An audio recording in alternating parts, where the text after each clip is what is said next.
Hello students, आज हम बात करेंगे हमारे नेक्स्ट टॉपिक डायरेक्ट यूनिट की। ठीक है, तो आज हम सबसे पहले देखते हैं टेम्परेचर के बारे में। रिसेंट क्लासेस में हमने बात की थी टेम्परेचर क्या होता है। तो टेम्परेचर क्या है, मेजरमेंट यूनिट है। ठीक है, जिसमें हम टेम्परेचर यानी कि डिग्री ऑफ हॉटनेस और कोल्डनेस को मेजर करते हैं। तो टेम्परेचर को मापने के लिए हमने बात की थी कि यहाँ कुछ यूनिट्स का इस्तेमाल किया जाएगा। तो एक केल्विन स्केल थी, ठीक है, दूसरा डिग्री सेल्सियस स्केल है और तीसरा डिग्री फारेनहाइट स्केल है। सबसे ज्यादा ये यूके कंट्रीज में यूज होती है। मैंने रिसेंट क्लास में भी आपको थोड़ा सा बताया था, उस टाइम हमने ये आपको बता दिया था कि जो केल्विन स्केल है, अगर मेरे पास टेम्परेचर डिग्री सेल्सियस में है तो मैं उसको केल्विन में कैसे कन्वर्ट करूंगा, और अगर केल्विन में है तो मैं उसको डिग्री सेल्सियस में कैसे कन्वर्ट करूंगा। ठीक है, एग्जांपल्स हमने समझाया था कि मान लो कि मेरे पास 27 डिग्री सेल्सियस कोई टेम्परेचर है और मैंने इसको बोला कि आप इसको केल्विन में कन्वर्ट कर दो। तो केल्विन में कन्वर्ट करेंगे तो क्या होगा, कल बताया था degree Celsius kelvin is equal two degree Celsius plus 273, यानी कि सिंपलिसिटी के लिए हम रखते हैं 273। एग्जैक्ट वैल्यू इसकी होती है 273.15 केल्विन। ठीक है, तो अब जो डिग्री सेल्सियस का टेम्परेचर हमने ले रखा है यहाँ पे, यहाँ हमारे पास 27 plus 273 is equal to 300 kelvin आ जाएगा। ठीक है, जनरली हम क्या मानते हैं, रूम टेम्परेचर हमारा होता है 25 डिग्री सेल्सियस। मैं इसको अगर केल्विन में लिखूं तो क्या आएगा, 25 plus 273 is equal to 298 kelvin. तो इस तरीके से हम टेम्परेचर को क्या कर लेंगे, कन्वर्ट कर लेंगे किसमें, केल्विन में, अगर डिग्री सेल्सियस में हमें दे रखा है तो। मान लीजिए मैंने आपसे कहा कि मेरे पास केल्विन में टेम्परेचर और मुझे डिग्री सेल्सियस में कन्वर्ट करना है, तो मैं क्या करूंगा, यहां से डिग्री सेल्सियस निकालना है ना, तो यहीं से हम निकाल लेते हैं। तो kelvin minus 273 is equal two degree Celsius. ठीक है, ये रहता है हमारे पास। अब देखिए, जो टेम्परेचर है, जो बॉइलिंग पॉइंट है, ठीक है, बॉइलिंग पॉइंट ऑफ वाटर कितना होता है, बॉइलिंग पॉइंट ऑफ वाटर हम मानते हैं 100 डिग्री सेल्सियस, मानते नहीं होता ही है। ठीक है, एग्जैक्ट होता है 99.98 डिग्री सेल्सियस। तो अप्रोक्सीमेट हम मान लेते हैं कि 100 डिग्री सेल्सियस उसका टेम्परेचर होता है। मैं कहता हूं कि केल्विन में कन्वर्ट करो, तो हम क्या करेंगे, 273 प्लस 100 373 केल्विन में आ जाएगा। क्लियर है, ओके। अब मैं कहता हूं what is the freezing point of water, freezing point of water, तो वो तो हो गया 0 डिग्री सेल्सियस, हो गया ना। अब देखिए 0 डिग्री सेल्सियस को मैं केल्विन में कन्वर्ट करूंगा तो क्या आएगा, 273 केल्विन। तो 0 degree celsius equal to 273 kelvin, समझना इसको। और अगर मैं केल्विन कहूं कि 0 kelvin minus 273 degree celsius maximum coldness temperature, यानी कि ज्यादा से ज्यादा कोल्ड इतना ही हो सकता है हमारे पास टेम्परेचर कि केल्विन से कन्वर्ट करोगे तो -273 डिग्री सेल्सियस आ जाएगा। ठीक है, ध्यान रखना है, एग्जैक्ट वैल्यू है, रियल में ये पॉसिबल नहीं होता कि केल्विन कभी भी माइनस में पॉसिबल नहीं होता। ये चीज ध्यान रखना कि हम जब भी केल्विन लेंगे तो केल्विन के आगे कभी माइनस का साइन नहीं लगेगा। ठीक है, तो ये हमें मेजर करना है इधर से, समझ में आ गई बात है। तो इसको हम ध्यान रखेंगे और इस तरीके से हमें मेजरमेंट रखना है, टेम्परेचर का कन्वर्जन करना है। अब देखिए, मैंने आपसे बोला कि मेरे पास 300 केल्विन टेम्परेचर है, कितना है, 300 केल्विन। देखना केल्विन लिखते टाइम कभी भी डिग्री नहीं लगेगा, सिंपली केल्विन लिखा जाता है।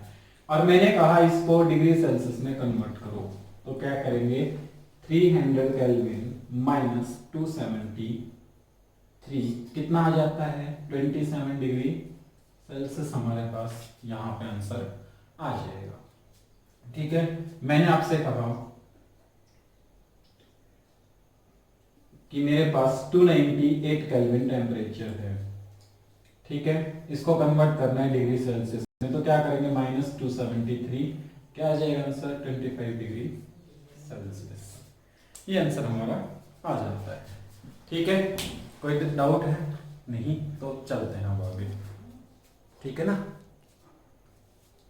अगला हम बात करेंगे हमारा फारेनहाइट। हम देखिए, अगर मेरे को टेम्परेचर डिग्री सेल्सियस में दे रखा है, क्लियर है, और मेरे को फारेनहाइट में कन्वर्ट करना है, तो मैं क्या करूंगा, देखिए डिग्री फारेनहाइट में कन्वर्ट करना है, डिग्री सेल्सियस में दे रखा है, तो फॉर्मूला यूज होगा 9/5 डिग्री सेल्सियस प्लस 30, ठीक है।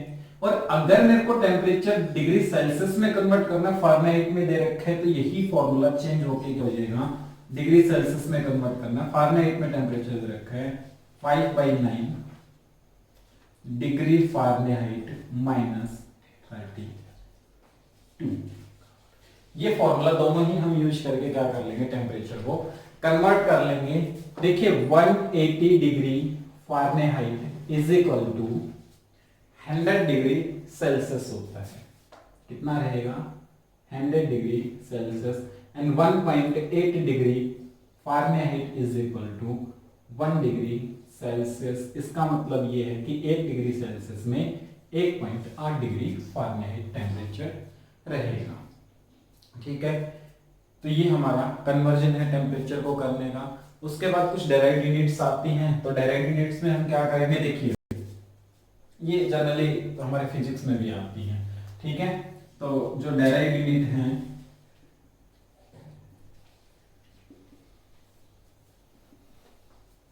उसमें बात हम क्या करेंगे, ठीक है।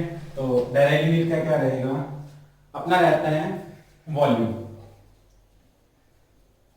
वॉल्यूम में क्या आता है, वॉल्यूम का formula length into breadth into height, और तीनों को ही हम मेजर करेंगे किसमें, मीटर में, मीटर या सेंटीमीटर। तो देखिए मीटर इनटू मीटर, ब्रेथ को भी मीटर में, हाइट को भी मीटर में, तो वॉल्यूम किसकी यूनिट हो जाती है मीटर क्यूब। अगर सेंटीमीटर में करेंगे तो इसकी यूनिट हो जाएगी सेंटीमीटर क्यूब।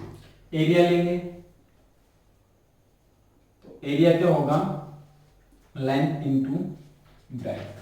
इसका क्या रहता है, लेंथ की भी मीटर और एरिया ब्रेथ की भी मीटर, तो इसकी यूनिट हो जाएगी मीटर स्क्वायर, ठीक है। लेंथ को हम हमेशा किसमें मेजर करेंगे, मीटर स्क्वायर में। उसके बाद आती है डेंसिटी। डेंसिटी का फॉर्मूला होता है, कल भी हमने बात की थी, मास अपॉन वॉल्यूम। मास को किसमें मेजर करते हैं, किलोग्राम में। वॉल्यूम का हमने अभी निकाला है मीटर क्यूब, तो इसकी जो यूनिट हो जाएगी किलोग्राम मीटर क्यूब इनवर्स, ठीक है। उसके बाद वेलोसिटी की बात करेंगे। वेलोसिटी का फॉर्मूला होता है डिस्टेंस अपॉन टाइम।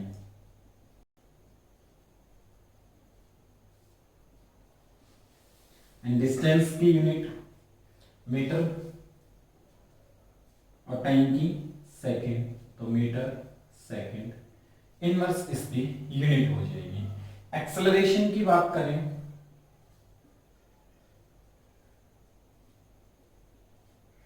एक्सेलरेशन होता है वेलोसिटी अपॉन टाइम। देखिए वेलोसिटी की हमने अभी यूनिट निकाली है, तो वेलोसिटी की यूनिट रखेंगे तो क्या आएगा, metre second inverse, and time तो मीटर सेकंड इनवर्स स्क्वायर इसकी यूनिट आ जाएगी, ठीक है। अब आता है अगला हमारा, और देखिए ये डायरेक्ट कर रहे हैं तो वहीं से डायरेक्ट हो गई ना, वॉल्यूम से हमने क्या किया, वॉल्यूम एरिया से डेंसिटी निकाली, वेलोसिटी निकाली। अब अगला हम करेंगे क्या, force. Force mass into acceleration. Mass का क्या होता है, किलोग्राम, ठीक है। और एक्सेलरेशन अभी निकाला, मीटर सेकंड स्क्वायर इनवर्स, ठीक है। एंड प्रेशर का फॉर्मूला अगला आएगा अपने पास, प्रेशर फोर्स अपॉन एरिया, ठीक है, तो फोर्स का क्या होता है फॉर्मूला अभी हमने निकाला, यूनिट फोर्स की kilogram metre second inverse square, और एरिया की मीटर स्केल, क्या आएगा kilogram metre inverse second inverse square. ठीक है, these are some direct units which will be used in our next topic, our chemistry topics। ठीक है, अगला हमारा आता है एक्सपोनेंशियल नंबर और साइंटिफिक नोटेशन। देखिए मोस्ट इंपोर्टेंट चीज है एक्सपोनेंशियल नंबर और साइंटिफिक नोटेशन के बारे में हम बात करें तो साइंटिफिक नोटेशन क्यों यूज किए जाते हैं। देखिए मैंने आपके सामने एक लिख दिया 6 2 3 4 5 7,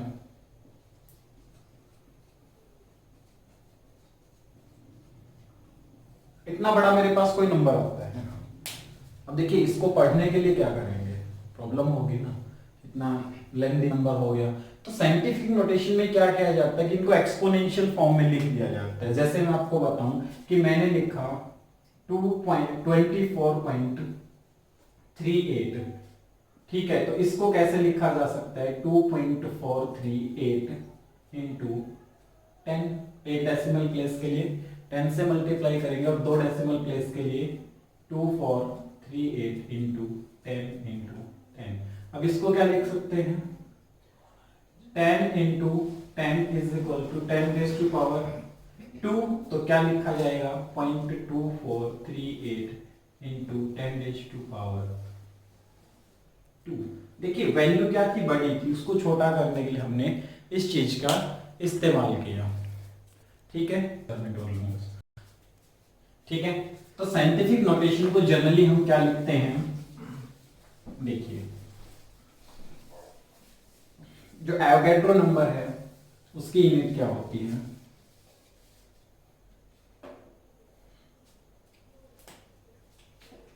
सिक्स टू टू 60222317।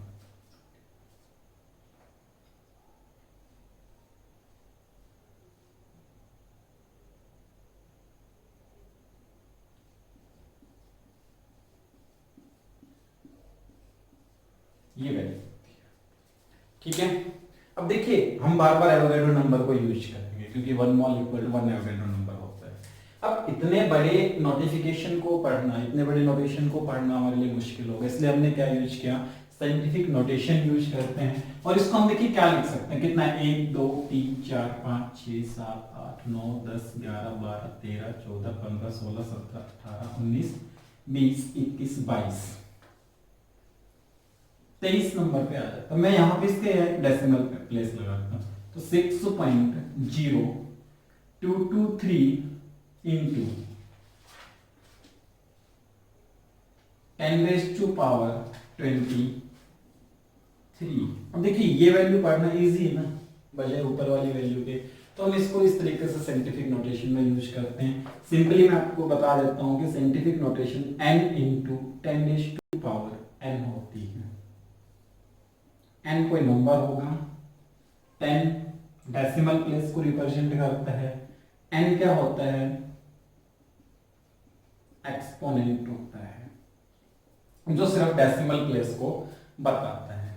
ठीक है, जितना डेसिमल प्लेस आप लेफ्ट साइड जाओगे n उतने ही पॉजिटिव पावर में चली जाएगी, जितना डेसिमल प्लेस आप राइट साइड जाते हैं उतनी ही n की वैल्यू नेगेटिव में चली जाती है। क्लियर है, तो ये हमारा साइंटिफिक नोटेशन रहेगा। इससे ज्यादा हम बात अगले टॉपिक में करेंगे, तो यहाँ तक के टॉपिक्स को क्लियर करें। ठीक है, और उससे ज्यादा हम नेक्स्ट टॉपिक में बात करेंगे सिग्निफिकेंट फिगर को लेकर के, और सिग्निफिकेंट फिगर हमारा इंपॉर्टेंट टॉपिक है। ठीक है, बस आगे बात करते हैं।